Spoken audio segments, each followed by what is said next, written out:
मेरा नाम है doctor Sanjay Maurya. By profession में एक एमडी डॉक्टर हूं, लेकिन मैंने पढ़ाई बहुत की है। तो क्या आप लोग जानना चाहेंगे मैंने पढ़ाई कितनी की है? देखो, ये जानना जरूरी है, क्योंकि जब आप लोग फील्ड में उतरते हो ना, तो कोई व्यक्ति अगर क्लास में कुछ पढ़ रहा होता है, बच्चा अगर बीएससी कर रहा है, बीकॉम कर रहा है, एमबीए कर रहा है या एमसीए कर रहा है, कुछ भी कर रहा होता, तो अपने आप को 30 मार्क कहां समझता है। उसको ऐसा लगता है कि मैं पढ़ाई करके मार्केट में जाऊंगा और तहलका मचा दूंगा। होता तो हमारे साथ भी होता था कि जब हम पढ़ते होते ना, तो हमको बाहर की दुनिया पता नहीं होती कि बाहर जाने के बाद हम क्या करेंगे। क्लियर हो रहा है? तो जब मैं 12th पास आउट किया, एक्चुअली मैं पढ़ने में बहुत अच्छा था, अच्छा नहीं बहुत अच्छा था, सीधी सी बात है, बहुत अच्छा था, तभी डॉक्टर बना। सिंपल सा लॉजिक है। लेकिन मैं जैसे मतलब किताबी कीड़ा, सिर्फ मेरे लाइफ में मतलब दोस्त यार नाम की कोई जिंदगी नहीं थी ना। पहले थी, तो वेस्टेज में आने के बाद कुछ लोग हो गए, नहीं तो दोस्त यार मेरे नहीं थे। उसमें भी लड़की तो बिल्कुल नहीं थी। मतलब सिर्फ पढ़ाई, किताबी मेरी जिंदगी थी। मैं 12th पढ़ रहा था, मैं लगभग 4-5 साल से गांव नहीं गया था मेरे, क्योंकि होता था मतलब हम जैसे यूपी वाले होते थे, हर साल में एक बार जब छुट्टी पड़ती, वेकेशन पड़ता था, गांव जाते। लेकिन मैं इतना पढ़ने में होशियार था कि मैं गांव ही नहीं जाता था। तो जब मेरा 12th हुआ तो ऐसा पता चला कि मार्च में एग्जाम हो जाएगा, कॉलेज चालू होगा जून जुलाई में, मतलब 3-4 महीने का गैप पड़ेगा। तो मैं क्या किया, गांव चला गया। अच्छा, उस टाइम पे फोन नहीं हुआ करते थे। अभी मत पूछना मेरी उम्र कितनी है, ठीक है? उस टाइम पे फोन नहीं हुआ था, पेजर भी नहीं हुआ करता था। उस टाइम पे क्या चलती थी, चिट्ठी। तो जब मैं पास हुआ, तो मैं फर्स्ट क्लास से पास आउट हुआ। उस टाइम पे फर्स्ट क्लास से पास आउट होना मतलब बहुत बड़ी बात होती थी। मैं 12th में पास आउट हुआ, तो मेरे जो प्रिंसिपल सर थे, उन्होंने मेरे को चिट्ठी लिखी कि बेटा तू फर्स्ट क्लास पास हो गया। लेकिन वो मेरे को मिलते मिलते 2 महीना निकल गया।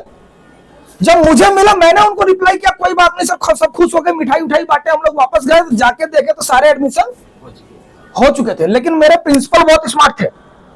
उन्होंने क्या किया, मेरा एडमिशन बीएससी में करा दिया। बीएससी तो मैंने अब क्या कर सकते हैं। अच्छा, उस टाइम पे कितना गाइडेंस नहीं होता था, मेडिकल करना है, टीचिंग करना है, क्या करना है, किसी को कुछ गाइड होता नहीं था। तो प्रिंसिपल सर थे, उनको ऐसा लगा कि इसको बीएससी करा दो, होशियार है साइंस साइड में, उन्होंने मेरे को बीएससी करा दिया। मैंने केमिस्ट्री से, बीएससी केमिस्ट्री से मैंने अपना बीएससी कंप्लीट किया। लेकिन मैं पढ़ा लिखा होशियार, सबसे होशियार कौन? मैं। तो मेरा मैथ्स बहुत पावरफुल था, तो मुझे इंजीनियर बनना था। तो उस टाइम पे कंप्यूटर युग चालू हुआ था, नया नया युग। उस टाइम पे अगर कंप्यूटर इंजीनियरिंग कोई कर ले तो 2 फुट ऊपर चलता था बराबर। तो मैंने क्या किया, सॉफ्टवेयर इंजीनियरिंग में एडमिशन लिया और मैंने उसमें डिग्री इंजीनियरिंग किया कंप्लीट। सॉफ्टवेयर इंजीनियर में बना बीएससी से। बीएससी अलग फील्ड है, सॉफ्टवेयर इंजीनियर अलग फील्ड है। जब मैं उसमें पास आउट हुआ, उसमें भी मैं फर्स्ट क्लास पास आउट हुआ, वो भी फर्स्ट अटेम्प्ट में पास आउट हुआ। जब पास आउट हुआ तो मेरे पापा ने एक डायलॉग मारा, डॉक्टर साहब एक डायलॉग मारा, बोला बेटा तेरे जैसे इंजीनियर तो मेरी ऑफिस में 2-2 हजार रुपए में नौकरी करते हैं। अब आप सोचिए कि एक बंदा, आपका लड़का खूब मेहनत करके इंजीनियर बन रहा है, तो उसके पापा उसको क्या कर रहे हैं कि बेटा तेरे जैसे इंजीनियर तो मेरी ऑफिस में 2-2 हजार रुपए में नौकरी करते हैं, मतलब। तो मैंने बोला पापा क्या कर लूं? तो पापा बोले तू मेडिकल फील्ड में चले जा। तो मैंने बोला क्या कर लूं? तो बोला पैथोलॉजिस्ट बन जा। क्योंकि देखो होता है ना, समय के साथ जो चीज चलता रहता है तो लोग उसको कहते हैं उसमें चले जाओ। तो सर मैं पैथोलॉजिस्ट बन गया, उसमें पढ़ाई किया, उसमें भी मैं पास हो गया, पैथोलॉजिस्ट बन गया। जब मैं पैथोलॉजिस्ट बना तो हमारे अहमदाबाद में एक ब्लड बैंक है, प्रथमा ब्लड बैंक, जो लोग जानते होंगे, बहुत बड़ी ब्लड बैंक है, एशिया की शायद बड़ी बैंक है वो ब्लड बैंक, प्राइवेट में, सरकारी नहीं, प्राइवेट बैंक में सबसे बड़ी। उधर पर मैं लैब साइंटिफिक ऑफिसर था। आज से 24 साल पहले की बात बता रहा हूं मैं। तो वहां पर मैं लैब साइंटिफिक ऑफिसर था। मुश्किल से मुझे 6 महीने बीते होंगे नौकरी करते हुए। अच्छा, उस टाइम पे मेरी सैलरी 10,000 रुपए थी। तो मतलब 23 साल पहले 10,000 मतलब काफी अच्छी सैलरी थी। अच्छा, मेरे घर में सबसे ज्यादा मेरी ही थी उस टाइम पे। मुश्किल से 6 महीने या 1 साल भी नहीं बीता होगा, मेरे पापा का दिमाग फिर से चेंज हुआ। बोले बेटा अपने घर में कोई क्लास 1 ऑफिसर नहीं है, समझिए, बीएससी किया, सॉफ्टवेयर इंजीनियरिंग किया, पैथोलॉजिस्ट किया, जॉब किया, उसके बाद बोलते बेटा फिर से पढ़ाई कर। ठीक है, फिर मैंने बोला पापा अब क्या करूं, क्योंकि अपने को इतना ज्यादा नॉलेज था ही नहीं। मेरे पापा जहां सुन के आते थे वो आके मेरे ऊपर चिपका देते थे। तो बोले बेटा तू तैयारी कर, होता है ना। तो मैंने बोला क्या तैयारी करूं? तो आप लोग यूपीएससी का नाम जानते हो, बहुत सारे लोगों ने यूपीएससी सुना होगा, लेकिन हमारे अहमदाबाद में, हमारे गुजरात में जीपीएससी होता है, गुजरात पब्लिक सर्विस कमीशन। तो बोले बेटा तू इसकी तैयारी कर। अच्छा, मैं होशियार था तो मैंने तैयारी चालू कर दी। जॉब चालू थी मेरी, और जॉब के साथ साथ मेरी तैयारी की। इसकी 2 एग्जाम होते थे, एक प्रिलिमिनरी और एक मेन, 2 होती है, तीसरा इंटरव्यू होता है। तो प्रिलिमिनरी मैंने फर्स्ट अटेम्प्ट में पास किया, मैंने भी फर्स्ट अटेम्प्ट में पास किया और इंटरव्यू का वेट करने लगा। जॉब चालू थी, इंटरव्यू का वेट कर रहा था। फिर पता नहीं, जब तक इंटरव्यू आया तब तक मेरे पापा का दिमाग फिर से घूम गया। सर जी, फिर पापा जी बोले बेटा एक काम कर, अपने घर में कोई डॉक्टर नहीं है। सोचिए एक आदमी कहां कहां घूमेगा। मैंने बोला क्या? बोले फिर से तैयारी कर। मैंने बोला क्या करना है? बोले सर पीएमटी करना है। पीएमटी जानता है सर? Pre medical test. जैसे अभी नीट होता है, बच्चों को अगर पढ़ाया मेडिकल में एडमिशन लेना तो अभी क्या करना पड़ता है? नीट करना पड़ता है। नीट आप क्लियर करेंगे तब जाकर आपको उसमें एडमिशन मिलेगा। तो हमारे टाइम पे पीएमटी होता था, प्री मेडिकल टेस्ट। तो अच्छा होशियार तो था, तो पहले अटेम्प्ट में उसको भी पास कर लिया, क्लियर। जब उसको पास आउट किया तो फिर मेरा मेडिकल में एडमिशन हो गया। तो मैं भी खुश, मेरे पापा भी खुश। मैं बोला चलो कहीं तो रुकेंगे। 6 साल पढ़ाई किया। 6 साल पढ़ाई करने के बाद मैं क्या बन गया? डॉक्टर। एमडी नहीं बना यार, डॉक्टर बना। जब डॉक्टर बना तो हमारे अहमदाबाद में एक मल्टी स्पेशलिटी हॉस्पिटल है, उसके अंदर एज ए मेडिकल ऑफिसर मैंने जॉब चालू की। और मुश्किल से 1 साल हुआ होगा मेरे को जॉब करते हुए, क्योंकि करना पड़ता है। आप डॉक्टर बन जाते हो पढ़े लिख के तो उससे कोई फर्क नहीं पड़ता, लेकिन आपको प्रैक्टिस करनी पड़ती, सीखनी पड़ती। मैं वहां पर सीख रहा था, लेकिन मुझे मजा नहीं आ रहा था। तो मैंने बोला एक काम करो यार, किसी का नौकरी करने, अच्छा पहले से मेरा वाई क्लियर था, मुझे नौकरी नहीं करनी है। एसी बंद कैसे हो गई भाई? चालू दोनों बंद है सर। चालू है। ओके, कहने का मतलब क्या था कि मैं वहां पर गया, मेडिकल ऑफिसर की जॉब किया। फिर मेरे को ऐसा लगा कि मेरे को नौकरी नहीं करनी है, तो मैंने मेरा खुद का क्लिनिक स्टार्ट कर दिया। क्लिनिक स्टार्ट हुआ मतलब 2 से 3 साल मैंने मतलब क्लिनिक को एस्टेब्लिश किया, मतलब कर करके थोड़ा सा एस्टेब्लिश किया कि जब थोड़ा बहुत अच्छा पैसा आने लगा, पापा का दिमाग फिर से चेंज हुआ। बोले बेटा और पढ़ाई कर ले। मैंने बोला क्या करना? बोले पोस्ट ग्रेजुएट कर ले। तो मेडिकल का पोस्ट ग्रेजुएट क्या होता है सर? एमडी होता है। तो फिर मैंने फिर से पढ़ाई चालू कर दी, ठीक है। और मैं आप लोगों के सामने एज ए एमडी डॉक्टर यहाँ पर खड़ा हूं, ठीक है। ऊपर वाले की मेहरबानी है कि अभी पापा मेरे नहीं है, नहीं तो मैं अभी कुछ और पढ़ रहा होता। मेरी लाइफ के 37 इयर्स मैंने सिर्फ पढ़ाई की है, सिर्फ पढ़ाई। उसके बाद मैंने क्लिनिक स्टार्ट किया, क्लिनिक चलती रही। क्लिनिक पर मेरी लाइफ कैसी थी पता है? जैसे बोलते ना अपने, बोलते सर मुल्ला की दौड़ मस्जिद तक, ये कहावत सुनिए ना। वैसे डॉक्टर की दौड़ कहां तक होती है? क्लिनिक तक। घर से क्लिनिक, क्लिनिक से घर, घर से क्लिनिक, क्लिनिक से घर, घर से 3 किलोमीटर की दूर का मुझे कुछ पता नहीं था। मुझे अहमदाबाद में भी जाना तो मेरे भाई से पूछना पड़ता था कि यार वहां का रास्ता बता दे तो मुझे जाना पड़ेगा। इतना मेरा मतलब वो था, क्योंकि मैं जिस चीज में घुस जाता था उसको सफल होकर मुझे फेलियर से डर लगता है। मुझे फेलियर से डर लगता है, यही कारण है कि आज मैं वेस्टिज में सक्सेस हूं। समझ मेरी बात? डर होना जरूरी है। मुझे फेलियर का डर लगता है, इसलिए मैं यहाँ पर आज सक्सेस हूं। क्योंकि मैं अगर फेल हो जाऊंगा तो लोग क्या कहेंगे, होता है ना सर। तो मुझे ये डर लगता था कि मैं फेल हो गया तो क्या कहेंगे लोग, क्लियर। ये तो मेरी पढ़ाई हुई कि मैं आज एमडी डॉक्टर हूं, सब कुछ किया, ये सब किया। अच्छा एक चीज जानते हो सर बैठे हुए हैं, एक डॉक्टर होता है छोटी सी भी डिग्री ले लेता है, छोटी सी क्लिनिक भी होती है उसकी।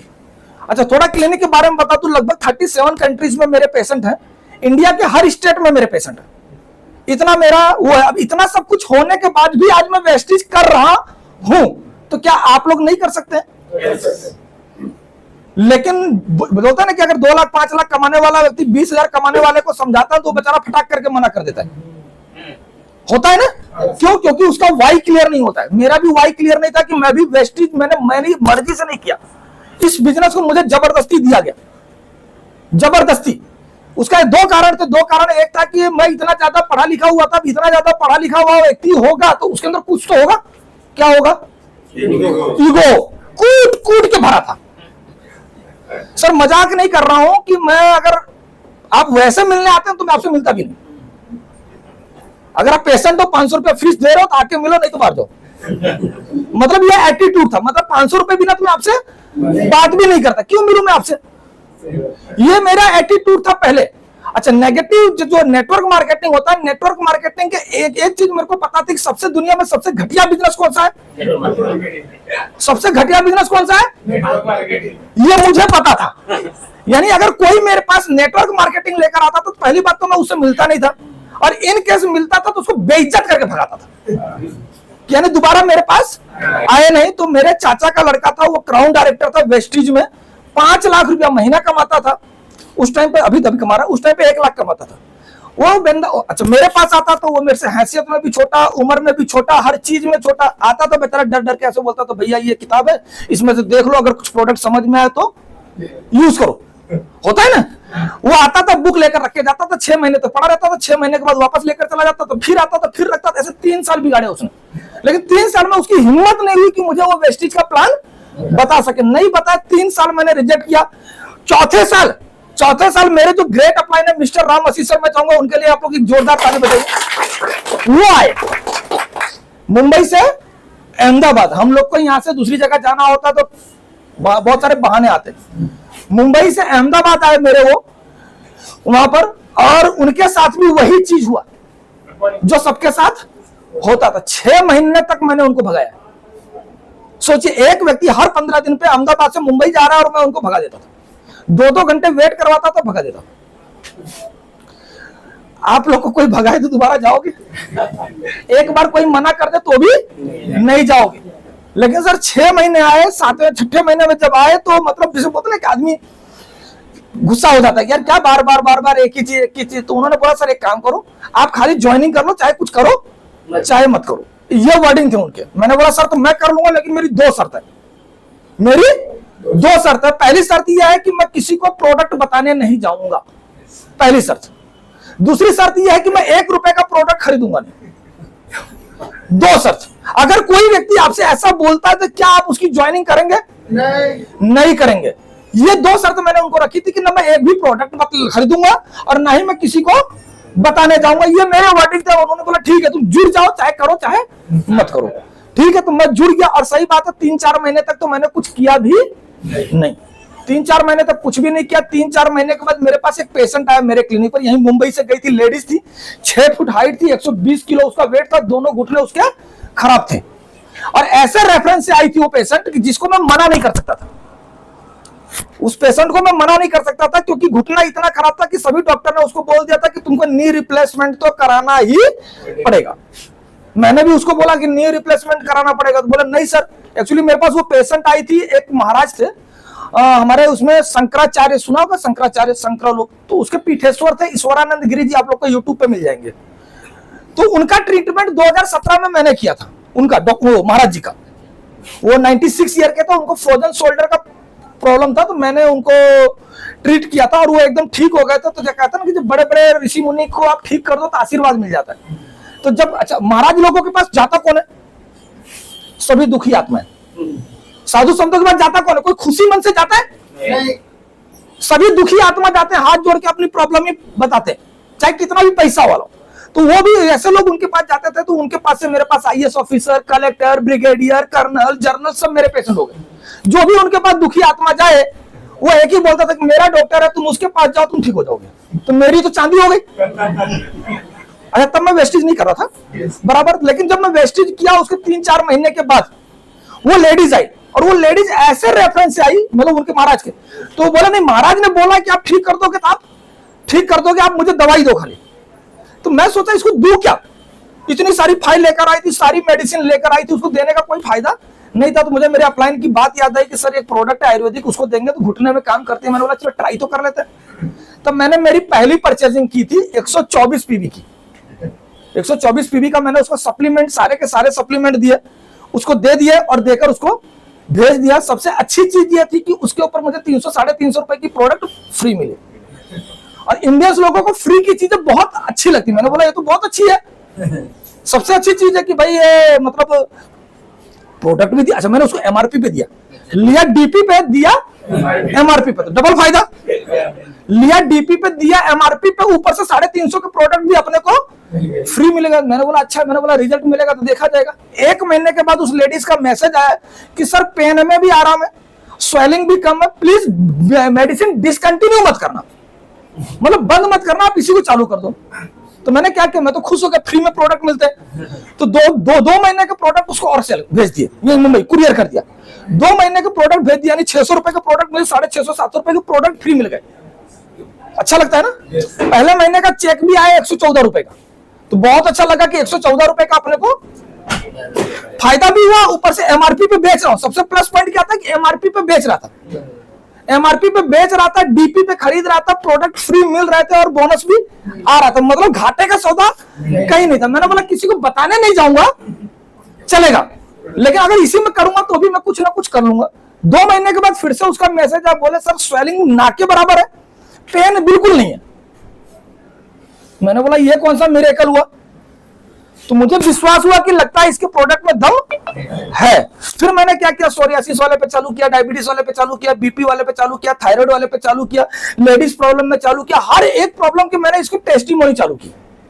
जो भी पेशेंट आए पकड़ाओ, जो भी पेशेंट आए पकड़ाओ, क्लियर। तो ऐसे करते करते करते मैंने 1 साल नेट ट्रायल लिया, सिर्फ प्रोडक्ट का ट्रायल। और आज प्रोडक्ट का ट्रायल का मैं बात करूं कलंदर जी, आप मुझसे 10 साल सीनियर होंगे इस बिजनेस में, लेकिन प्रोडक्ट का नॉलेज, कल गौतम वाली सर कुछ बोल रहे थे, मैं मेरे को मौका देता तो मैं बोलता। सर बोल रहे थे कि हमारे प्रोडक्ट दवाई नहीं है, सप्लीमेंट है, बोल रहे थे ना दवाई नहीं है, लेकिन अगर आपके वो सप्लीमेंट का सही नॉलेज हो तो हमारे सप्लीमेंट दवाई से भी अच्छा काम करते हैं। इसका झूठा टाटा उदाहरण मैं 2 केस बताता हूं। 2 केस अगर आपको समझ में आए तो, एक केस तो मेरे पापा का, मेरे घर में जब मैं ट्रायल ले रहा था तब की बात है, मेरे पापा को डायबिटीज था मोर देन 700, मतलब जो पिन करते हैं ना उसमें तो आता ही नहीं था, एरर ही आवे, हमेशा हमको लेबोरेटरी में भेजना पड़ता था और लेबोरेटरी वाला लिख के देता था कि मोर देन 700।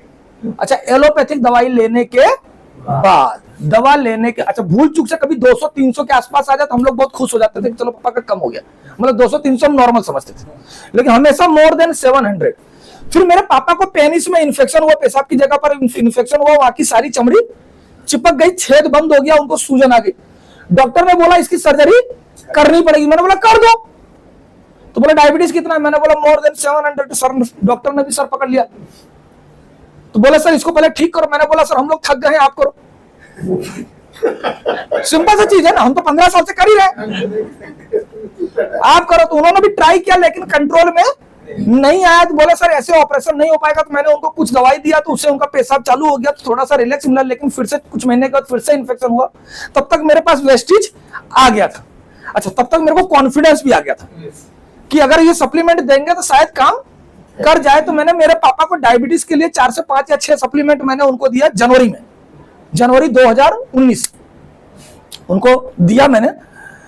जब ये सप्लीमेंट दिया तो उनका पहले मैंने जनवरी में दिया, 13 फरवरी को हमने रिपोर्ट कराया तो उनका आया 190। कितना आया? 190। 700 से कितना आ गया? 190। और 190, अच्छा एलोपैथिक दवाई चालू थी, बंद नहीं करवाई थी, लेकिन उसके बाद भी 700 के नीचे आता ही नहीं था। लेकिन साथ में हमने सप्लीमेंट दिया तो कितना आया? 190। और 190 में उनका ऑपरेशन हो गया, क्योंकि 200 के अंदर अगर आपका डायबिटीज रहता है तो ऑपरेशन हो जाता है। फिर हमने क्या किया, उनको फरवरी में दिया, मार्च में दिया, अप्रैल में दिया और मई में दिया। 4 महीने मैंने एक्स्ट्रा दिया तो उनका रिपोर्ट आया खाने के बाद का 117 और खाली पेट आया 85। 117/85। तब से लेकर मेरे पापा भी एक्सपायर हो गए, लेकिन कभी भी उनका शुगर बढ़ा ही नहीं। अच्छा, उसके बाद वो आइसक्रीम भी खाते थे, मिठाई भी खाते थे, जलेबी, मतलब जितना 15 साल में नहीं खाया था वो सब कुछ खाए। तो इसमें पता है, अच्छा ये क्या होता है कि किसी और को बोले वो झूठ भी बोल सकता है, लेकिन जब हम रूबरू देख रहे हैं, टेस्टिंग के साथ देख रहे हैं, तो उससे हमको क्या मिलता है? कॉन्फिडेंस लेवल मिलता है। मुझे ऐसा चला कि अगर मेरे पापा का इतना 15 साल का जिद्दी से जिद्दी डायबिटीज जा सकता है तो दुनिया का कोई भी रोग ठीक हो सकता है। तो मेरा धीरे धीरे धीरे धीरे कॉन्फिडेंस लेवल बढ़ने लगा। इसी बीच में मेरी एक शख्स से मुलाकात हुई, वो भी स्टोरी सुनाना चाहूंगा, सुनना चाहेंगे? यस।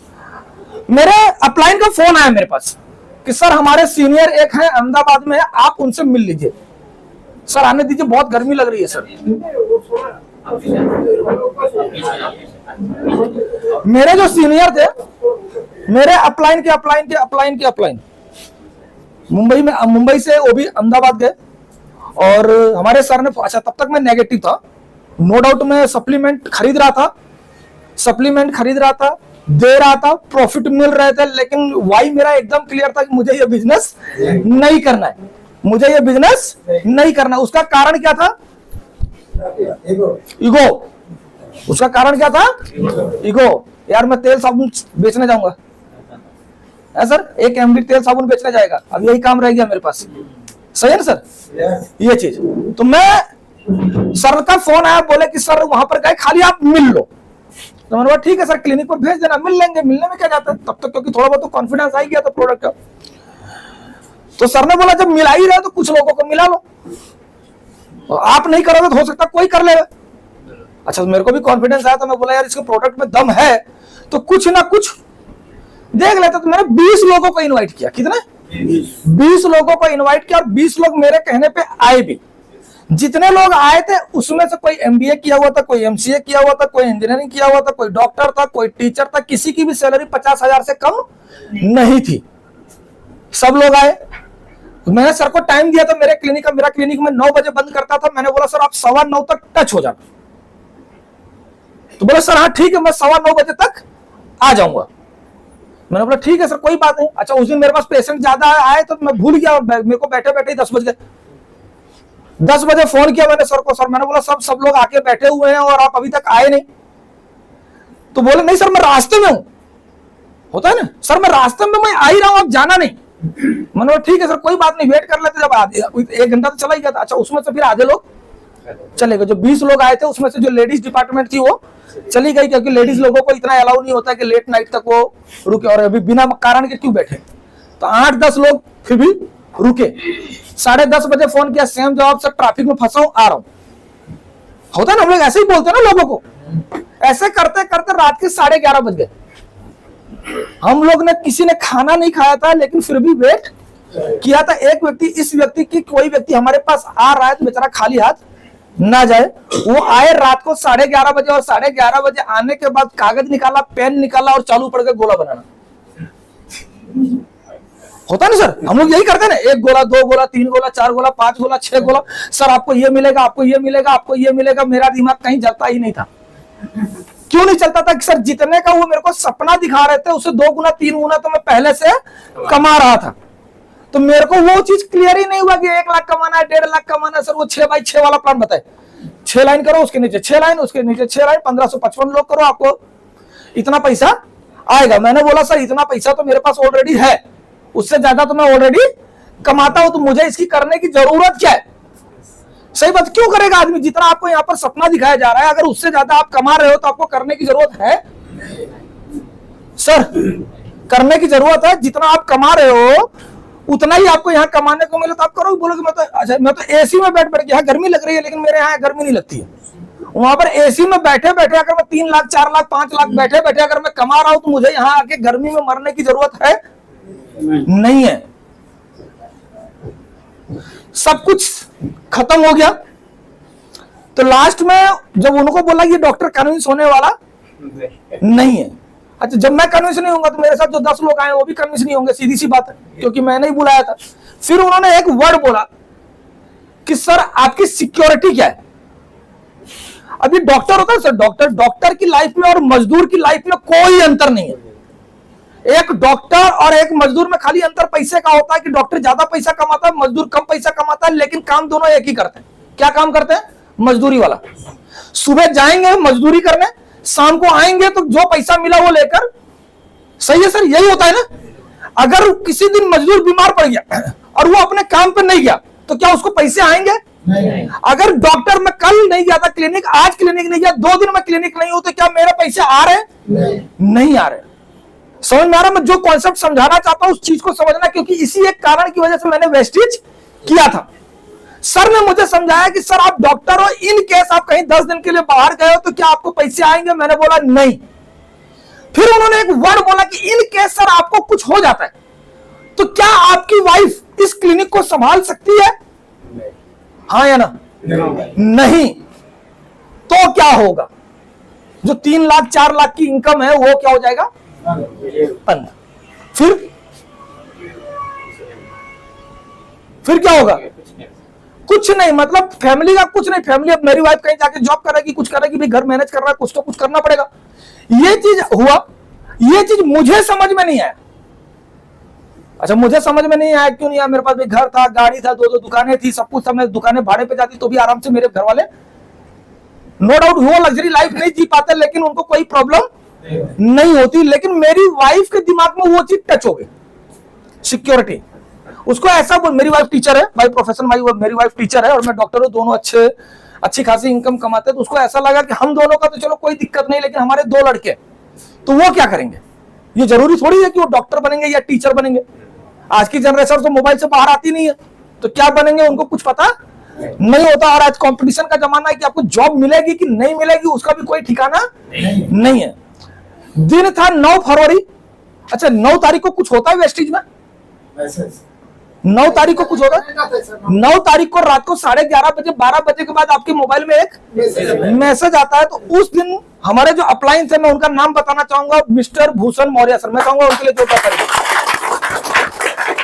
उनके मोबाइल में एक मैसेज आया और उन्होंने खुश होकर सर दिखा दिया कि सर मेरा ये चेक आया। और वो चेक था उनका 1,52,535 रुपए का। 9 फरवरी का चेक था। ये चेक उनको याद नहीं है, भूषण सर को ये चेक, सेम डेट का चेक उनको याद नहीं है। आप जाकर उनसे पूछिए 9 फरवरी 2018 में जो चेक आया था, आपका कितना चेक आया था? तो वो चेक था 1,52,535। जब ये चेक सब लोगों ने देखा तो मुझे छोड़ के सब हैरान हुए, क्योंकि जो व्यक्ति चेक दिखा रहा था वो पहले क्या था? Auto rickshaw driver. और जो 10 लोग बैठे थे वो क्या थे? कोई एमबीए किया हुआ था, कोई एमसीए किया हुआ था, कोई मैकेनिकल इंजीनियर था, कोई इलेक्ट्रिकल इंजीनियर, मतलब सब हाई प्रोफेशन के लोग थे। लेकिन किसी की सैलरी 50,000 लाख रुपए नहीं थी। लेकिन एक ऑटो रिक्शा ड्राइवर की इनकम कितनी थी? 1,52,535 रुपए। बहुत मायने रखती है। और इस एक चेक ने मेरी वाइफ के दिमाग में ठूस दिया कि मैं एमए बीएड टीचर, मेरी सैलरी इतनी कभी नहीं होगी। और एक ऑटो रिक्शा ड्राइवर की इनकम 1.5 लाख प्लस, यानी इसमें पॉसिबिलिटी है। हम लोग वहां से गए, भूषण सर चले गए अपने घर। हम लोग जब घर पे गए ना, तो मेरी वाइफ मेरे को 2 दिन तक सोने नहीं दी। पहले मैं बोलता था कि ये वेस्टिज का प्रोडक्ट है, बोले ऐसा फालतू चीज घर में नहीं लाने का। मतलब उसके पहले, मतलब जब ये खरीद के लाते तो फ्री का तो अच्छा लगता था, लेकिन बोले कि ऐसा फालतू चीज में पढ़ने का नहीं। लेकिन जब वो चेक देखा, वो सब कुछ देखा, उसके दिमाग में घुस गया और उसने बोला कि मतलब ये अब अपने को ये करना है। और 2 रात तक मेरे पीछे पड़ी रही, नहीं अपने को करना है, अपने को करना है, अपने को करना है। और उस दिन से हमने इस बिजनेस को करना शुरू किया। और शुरू कैसे किया? पार्ट टाइम शुरू किया, पार्ट टाइम, क्योंकि मैं मेरे क्लिनिक को डिस्टर्ब नहीं करना चाहता था, क्योंकि मेरा वाई क्लियर था। हमने संडे काम किया। संडे सुबह 7 बजे निकल जाते थे, रात को 11 बजे 12 बजे 1 बजे तक, मतलब 18 घंटे हमने वेस्टिज के ऊपर काम किया। सिर्फ एक दिन जहां जाते थे वहां 30 लोग 40 लोग 50 लोग की मीटिंग करते थे, जहां पर भी जाते थे। उसका कारण क्या होता था कि वैल्यूएशन अच्छी थी, सब लोग विश्वास करते थे। जहां पर जाता था वहां 10-20 लोग इकट्ठा हो जाते थे। सुबह निकलते थे, टिफिन लेकर निकलते थे कि सुबह निकले, सुबह खा के निकले, दोपहर का टिफिन लेकर निकले, दिन भर मीटिंग करते थे। और जैसे ही हमने वो चालू किया, तुरंत के तुरंत हम लोग क्या बने? Bronze director. सिंपल सा ब्रोंज डायरेक्टर बने। हमारे टाइम पे 10,000 पीवी से ब्रोंज डायरेक्टर आदमी बनता था। 10,000 पीवी से ब्रोंज डायरेक्टर बना। दूसरे महीने में ही सिल्वर डायरेक्टर बना। तीसरे महीने में एलओबी आना चालू हो गया। 6 महीने के अंदर पहली मेरी कार आई थी होंडा सिटी टॉप मॉडल की, वेस्टिज से। इसका नेगेटिव व्यक्ति, लेकिन 6 महीने के अंदर आके कार खड़ी हो गई। अच्छा, जैसे बोलता ना कि घर में सपोर्ट नहीं मिलता है, बीबी सपोर्ट में थी लेकिन मेरे पापा सपोर्ट में नहीं थे। मेरे पापा ही बोलते थे कि मेरा बेटा और मेरी बहू दोनों पगला गए, ये वर्डिंग थे। जैसे घर पे कोई मेहमान आया और पूछे रात को 11 बजे 12 बजे आ रहे हैं, तो बोले ये दोनों पागल हो गए। लेकिन पापा को एक इतना विश्वास था कि मेरा बेटा कभी कोई गलत काम नहीं करेगा। मैंने उस चीज को किया। उसके बाद 2019 में कुछ नहीं हुआ, एलओबी लेता रहा। हाँ, ये है कि कभी चेक कम नहीं हुआ, अपना पेमेंट आता रहा, हर महीने पेमेंट आता रहा। 2020 में पहला फॉरेन टूर मैंने लिया। अच्छा, सबसे अच्छी चीज क्या थी पता है? कि मुझे किसी ने ये नहीं बताया था कि आपको 6 लाइन बनाना है, आपको 8 लाइन बनाना है, क्योंकि डरता था कि इसको बोल देंगे 8 लाइन बनाना, कहीं छोड़ ही ना दे। मेरे अपलाइन में रामसी सर ने कभी मेरे को ये नहीं बताया था कि स्ट्रक्चर जैसे हम बताते हैं 6 लाइन बनाओ 8 लाइन बनाओ। बोले हाँ, 1 लाइन से भी पैसा आता है, 2 लाइन जो वो करो। तो मैंने क्या किया था, 1 लाइन में ही सबको भर दिया था। तो वो मेरी अभी पावर ले गए। तो वो भी अच्छा काम हो, जो होता है अच्छे के लिए ही होता है। जब मैंने फर्स्ट टूर किया तो सर हमारे आरसी यादव सर हमारे साथ थे। हम लोग कितने लोग थे? 5 लोग, मात्र 5 लोग थे। वहां पर हमारे साथ एक स्ट्रेटजी हुई थी। अच्छा, होता ना जैसे ईगो तो पहले भी था, उस टाइम पे भी था ईगो। या डॉक्टर हूं, पीछे थोड़ी बैठूंगा। जाके हम लोग आगे बैठ गए, हम पांचों लोग जाके आगे बैठ गए। अच्छा, वो रिजर्व सीट नहीं थी, जैसे होता है ना कि रिजर्व सीट लिखी होती है, वो रिजर्व सीट नहीं थी। तो हम लोग इतने होशियार थे कि जो रिजर्व सीट है हम उस पर नहीं बैठेंगे, बिना रिजर्व वाले सीट में हम लोग जाके बैठ गए। आधे घंटे के बाद अनाउंस होता है कि दूसरी रो भी खाली कर दो। मैं पहली रो में नहीं बैठे थे, दूसरी रो में बैठे थे, गाला डिनर था वहां पर, और खाली कर दो। तो हम लोग बैठे रहे और बैठे रहने के बाद आगे वॉलंटियर्स उठाने के लिए, सर आप खाली हो जाइए, बहुत सारे यूसीडी बाकी, आपको उठना पड़ेगा। अब हम सर 5 लोग थे, हम लोग उठ के पीछे गए, तो पीछे देखा एक भी सीट नहीं थी। हम लोग लगभग आधे घंटे खड़े थे तो मेरे अंदर गुस्सा आ रहा था, गुस्सा। और मैं सर को बोला, सर ये बेइज्जती करवा रहे हो। होता है ना बेइज्जती, तो यहां लगता था, यहाँ मैंने बोला सर नेक्स्ट टाइम टूर आएंगे तो यूसीडी के साथ आएंगे, नहीं तो आएंगे नहीं।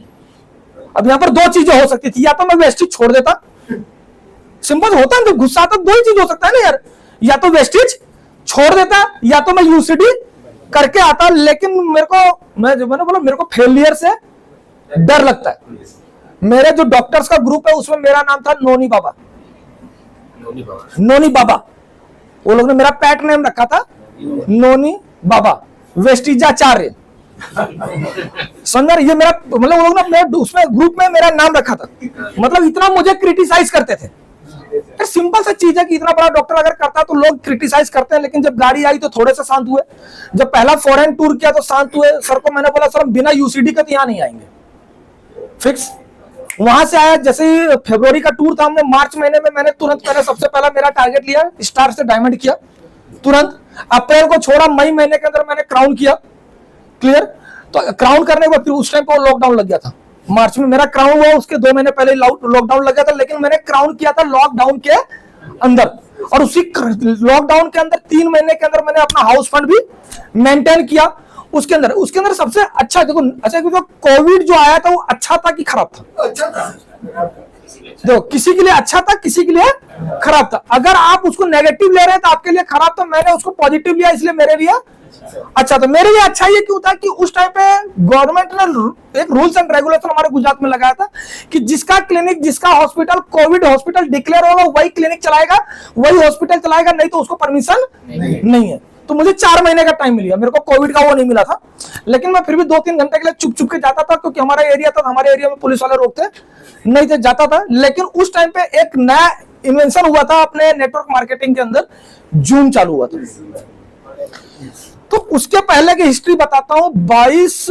8 मार्च 2020 से पहले, 8 मार्च 2020 से पहले मैं कभी भी किसी भी वेस्टेज की मीटिंग में नहीं गया था। स्टार डायरेक्टर बन गया था 8 मार्च 2020 से पहले। वहां 8 मार्च 2020 को पहली मीटिंग मैंने अटेंड की थी। उसके पहले मैं कभी भी वेस्टेज की मीटिंग में नहीं गया था, कभी सीएनटी अटेंड नहीं की थी, कभी बीआईपी अटेंड नहीं की थी, कभी बीएलसी अटेंड नहीं की थी, कोई भी मीटिंग मैंने अटेंड नहीं की थी। वो मेरी पहली मीटिंग थी, और पहली मीटिंग के बाद ही क्या लग गया था? लॉकडाउन। ब्रांच नहीं, डीएलसीपी पे भी नहीं गया था सर, कहीं पर, ब्रांच तो छोड़ दो, कहीं पर भी नहीं गया था, क्लियर। किसी भी मीटिंग में नहीं गया था। और उसके बाद लग गया लॉकडाउन, और वहां से चालू हो गया जूम। तो उस जूम को मैंने अपॉर्चुनिटी में लिया। सुबह 4 बजे मैं जूम चालू करता था, रात को 11 बजे तक जूम चलता था, मैं दिन भर देखता था। कौन से लीडर का रहा है उससे मेरे को कोई मतलब नहीं, लेकिन मैं उसको सीखता जाता था। इतना सीखा कि मास्टर हो गया। सीखना, मैंने उस चीज को यूज किया, उस समय को मैंने यूज किया, मैंने उस समय को वेस्ट नहीं किया। लोगों ने पता नहीं पिक्चर देखने में वेस्ट किया होगा, लोगों ने सोने में वेस्ट किया होगा, लोगों ने पता नहीं क्या क्या किया होगा, लेकिन मैंने उसको क्या किया? सीखने में यूज किया। मैं सही बताता हूं, उसके पहले मेरे को नेटवर्क मार्केटिंग का एन भी नहीं पता था। मैं स्टार डायरेक्टर बन गया था मेरे क्रेडिट पे डॉक्टर हूं। मैं इनको बोलता था भैया आ जाना, जुड़ जाते। हाँ डॉक्टर साहब बोल रहे ना, चलो जुड़ जाए। तो लोग ऐसे जुड़ते थे, मतलब मेरे नाम पे जुड़ते थे। लेकिन मुझे नेटवर्क मार्केटिंग में क्या करना है, कैसे करना है, लोगों को कैसे समझाना, कुछ भी नहीं पता था। ये जूम आया और जूम से मैंने सीखना चालू किया। सीखते फिर क्लास भी लेना चालू किया। डीएलक्यू का सेशन मैंने किया था, 40 सेशन डीएलक्यू का सेशन किया था मैंने, और वो बहुत ही जबरदस्त है। जिसको चाहिए उसको यूट्यूब पे मिल भी जाएगा, है अभी भी है यूट्यूब पे है वो सेशन। मतलब सर ऐसा है कि अगर आपका कोई नया बंदा 40 सेशन देख रहे हैं ना तो कभी वेस्टेज छोड़ के जाएगा ही नहीं। तो मेरे अंदर इतना कीड़ा घुस गया इसका, नेटवर्क मार्केटिंग, मतलब वेस्टेज का, सॉरी नेटवर्क मार्केटिंग नहीं कहूंगा, वेस्टेज का कीड़ा मेरे अंदर घुस गया। इतना ये हो गया कि नहीं यार, इससे बढ़िया चीज तो कुछ है ही नहीं सकती। अच्छा ये रियलाइज क्यों हुआ? एक चीज बताओ, एक व्यक्ति होता है, एक बच्चा होता है, पहले 12 साल पढ़ाई करता है, 12 साल के बाद, तो मैंने बहुत ज्यादा पढ़ाई की, मैं नॉर्मल इंसान की बात करता हूँ, नॉर्मल। फिर वो 3 साल कॉलेज करता है, कॉलेज करने के बाद वो क्या करता है? कितने की? 10,000, 15,000, 20,000, सही है। कभी भी देखिए मैं बताऊंगा, इंडिया के अंदर 90% लोग ऐसे हैं जो लोग 20,000 के आसपास पैसा कमाते हैं। 90% लोग 20-25 के आसपास पैसा कमाते हैं, वो लाख के ऊपर कभी गए ही नहीं। जो लाख के ऊपर गए वो 10 के अंदर है, 10% के अंदर 90% लोग हैं। समझ में? उसका कारण क्या है? सोच, क्योंकि वो पैसा कमाना ही नहीं चाहते। कल एक जन ने, किसी ने स्टोरी सुनाई थी, पानी वाली, सुना था ना? एक स्टोरी सुनाई थी, पानी की बोतल, प्यास। तो जो 20,000 कमाता है ना सर, उसको प्यास ही नहीं होती, वो सेटिस्फाइड होता है कि मैं 20,000 में मैं खुश हूं। और अगर आप 20,000 में खुश हैं तो आपको कोई कुछ भी नहीं कर सकता। क्लियर? मैं नेगेटिव से पॉजिटिव हुआ जूम में। उसके पहले मैं जो करता था खाली ऐसे ही करता था कि चलो हो गया तो ठीक है, नहीं हुआ तो क्या फर्क पड़ता है? अपने को क्या फर्क पड़ता है? अपना अच्छा खासा क्लिनिक तो चल ही रहा है। क्लियर? मेरे साथ सबसे बड़ा प्रॉब्लम यह हुआ था कि 4 महीने कुरियर बंद थे। मैंने आप लोग को बताया 37 कंट्रीज में मेरी मेडिसिन जाती है, इंडिया के हर स्टेट में मेडिसिन जाती थी। कुरियर बंद तो मेडिसिन कहां से जाएगी? मेरा पेशेंट टूटे, कुरियर टूटा, सब कुछ टूटा, इनकम आना बंद। अच्छा हम लोग भी सारे लोग थे, पैसा ढेर सारा था हमारे पास, हमने घर रिनोवेशन करवा लिया। बोले फालतू बैठे तो चलो घर रिनोवेशन करा लेते हैं। तो जो बैलेंस था उसको किसमें डाल दिया? लेकिन मैजिक बात यह थी, वहां पर ये रियलाइज हुआ कि यार 4 महीने क्लिनिक से इनकम नहीं आ रही है, लेकिन कहीं से तो इनकम आ रही है। कहां से आ रही थी? वेस्टेज से। तब वहां पर पैसिव इनकम हमको पता चला कि लॉकडाउन के अंदर जहां लोगों के पास पैसे नहीं आ रहे हैं, वहां पर हमारे पास पैसे आ रहे हैं। और वहां पर मैं स्टार डायरेक्टर से डायमंड डायरेक्टर बन रहा हूं लॉकडाउन में, डायमंड डायरेक्टर से क्राउन डायरेक्टर बन रहा हूं लॉकडाउन में, लाख रुपए की इनकम ले रहा हूं लॉकडाउन में, जहां लोगों के पास पैसे नहीं है, लोगों की नौकरियां छूट रही हैं, और हम लोगों को वहां पर क्या मिल रहा है? पैसा मिल रहा है। वहां पर उसकी वैल्यू पता चली, वेस्टेज की सही वैल्यू मेरे को उस 4 महीने में पता चली, और वहां पर हमने कमिटमेंट किया। अच्छा देखो, जब आप कोई भी अच्छा कमिटमेंट करते हैं तो कुदरत भी साथ देती है। वो डायलॉग है ना, कौन सा, सिद्धार्थ वाला, मेरे को याद नहीं है।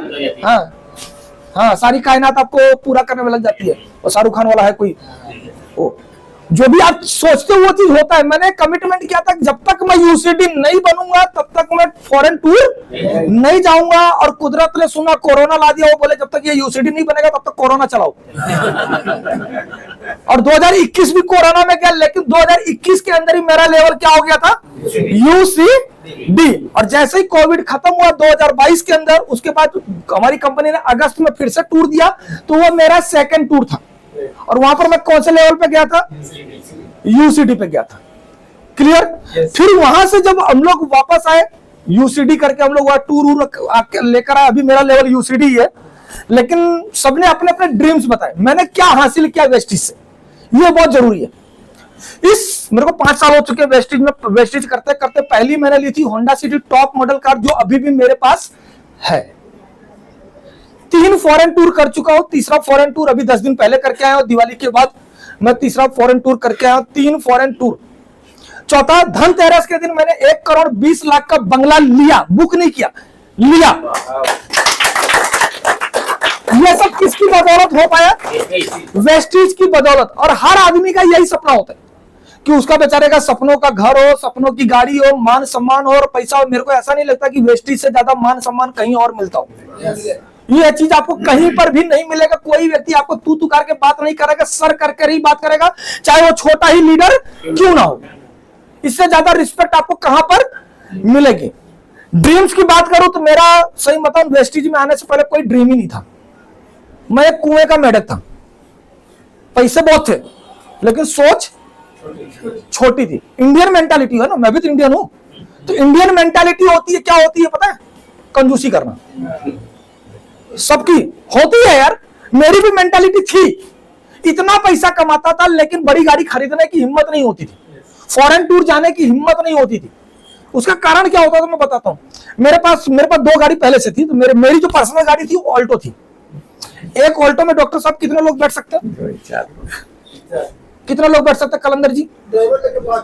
अरे आप खुद ही चला रहे, ड्राइवर कौन रखता है ऑल्टो?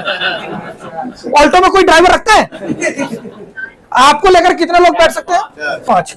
होंडा सिटी में कितने लोग बैठ सकते हैं? BMW में कितने लोग बैठ सकते हैं? यार 3.5 लाख की उस टाइम पे ऑल्टो आती थी, 15 लाख की BMW थी, 15 लाख में 4 ऑल्टो आ सकती है। कितनी? यानी आप 20 लोग जा सकते हो। तो जो काम 3.5 लाख रुपए में होता है उसके लिए 15 लाख खर्च करने की क्या जरूरत है? ये सोच थी। और अभी वो किसकी सोच थी जो 3 लाख 4 लाख रुपए महीना कमा रहा है? यानी आप समझिए, मैं इंडियन मेंटालिटी की बात कर रहा हूं। मैं फ्लाइट में नहीं बैठा था, मेरे घर में मेरा छोटा भाई बैठ गया था, दूसरा भाई भी, सब लोग फ्लाइट में बैठ गया था, लेकिन सबसे ज्यादा मैं कमाता तो मैं फ्लाइट में नहीं बैठा था। कारण यहां से यूपी जाना था मेरे को अहमदाबाद से, ट्रेन में जाओ तो 600 रुपए लगते हैं, फ्लाइट से जाओ तो 6000 रुपए लगते हैं। तो किससे जाना अच्छा? समझ में आ रही है कि नहीं यार? ये इंडियन मेंटालिटी है यार। मैं कभी जाता ही नहीं था, फ्लाइट में नहीं जाता था। फॉरेन टूर, हमारे जितने भी डॉक्टर दोस्त थे सभी लोग 1.5 लाख 2 लाख सब कमाते थे। हर साल प्लान बनाए चलो फॉरेन घूम के आते थे, फिर कैलकुलेशन मानने बैठते थे कि यार 10 दिन का टूर जाएंगे तो कम से कम 5-6 लाख रुपए जाएगा, 10 दिन क्लिनिक बंद रहेगी तो 5-6 लाख भिड़ेगा भी। पेशेंट टूट गए तो वापस भी नहीं आएंगे, रहने तो अगली बार सोचेंगे। और ऐसे सोचते सोचते हम लोग का टाइम निकल जाता था, कभी फॉरेन टूर नहीं जाते थे। और वेस्टीज में आने के बाद पता, अच्छा हम लोग BMW मर्सिडीज के बारे में तो सोचते भी नहीं थे। सही मजाक नहीं करो, सोचते भी नहीं थे। क्यों? लेना ही नहीं है यार। 50 लाख 60 लाख की गाड़ी लेनी है, उतने में कितनी सारी ऑल्टो आ जाएगी, मैं लेकर भाड़े पे चला दूंगा, पैसा कमाऊंगा। ये सोच होती थी यार। सही, ये सही चीज, इसको समझिए। मैं बता रहा हूँ और जेन्युइनली बात बता रहा हूँ, ये मेरी खुद की सोच थी, मैं इसमें कहानी नहीं बता रहा हूँ, जेन्युइनली ये सोच थी मेरी। और जब मैं कुएं में से बाहर आया वेस्टिज में, तब मुझे पता चला कि समुद्र कितना विशाल होता है। और वेस्टिज क्या है? समुद्र है। इसके अंदर से आप जितना चाहो ना उतना उठा सकते हो।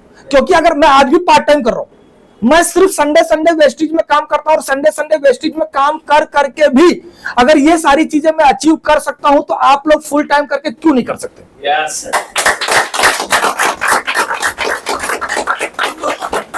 मेरा ड्रीम एक ही ड्रीम है जो शायद इसी साल पूरा हो जाएगा, नहीं तो नेक्स्ट ईयर तो पक्का है। क्या?